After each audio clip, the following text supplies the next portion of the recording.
السلام علیکم۔ کلاس میں اسکول کے ایک نئے استاذ داخل ہوتے ہیں۔ تھوڑا سا تعارف لے کر بچوں کا ٹیسٹ لینے کے لیے ایک سوال کرتے ہیں اور اشارہ اس بچی کی طرف کر دیتے ہیں جو کلاس کا سب سے نالائق بچہ ہوتا ہے۔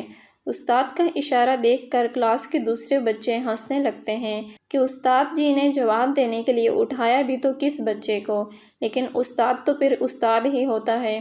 ان کو سمجھ آ گئی کہ یہ کلاس کا سب سے نالائق بچہ ہوگا، اسی لیے سب بچے ہنس رہے ہیں۔ استاد نے بچے کو بیٹھنے کے لیے کہا اور درس دینے میں مصروف ہو گئے۔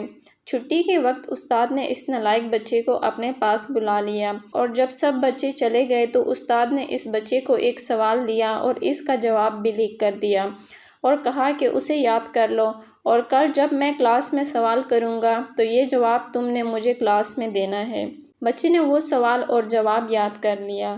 دوسرے دن جب استاد کلاس میں آئے تو انہوں نے وہی سوال جو اس نالائق بچے کو دیا تھا ساری کلاس سے پوچھا۔ سوال تھوڑا مشکل تھا تو سب بچے خاموش ہو گئے، لیکن وہی نالائق بچہ جس کو استاد نے سوال یاد کرنے کا کہا تھا، اس نے اپنا ہاتھ بلند کیا۔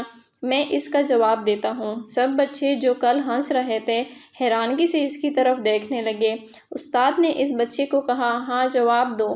بچے نے فر اس سوال کا جواب سنا دیا۔ استاد نے شاباش دی اور اسے بیٹھنے کو کہا۔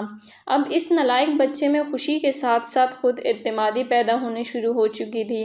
استاد روزانہ اس بچے کے ساتھ یہی عمل دہراتے رہے اور پھر آخر وہ دن بھی آیا جب وہ نالائق بچہ اپنی کلاس کا سب سے لائق اور پر اعتماد بچہ بن چکا تھا۔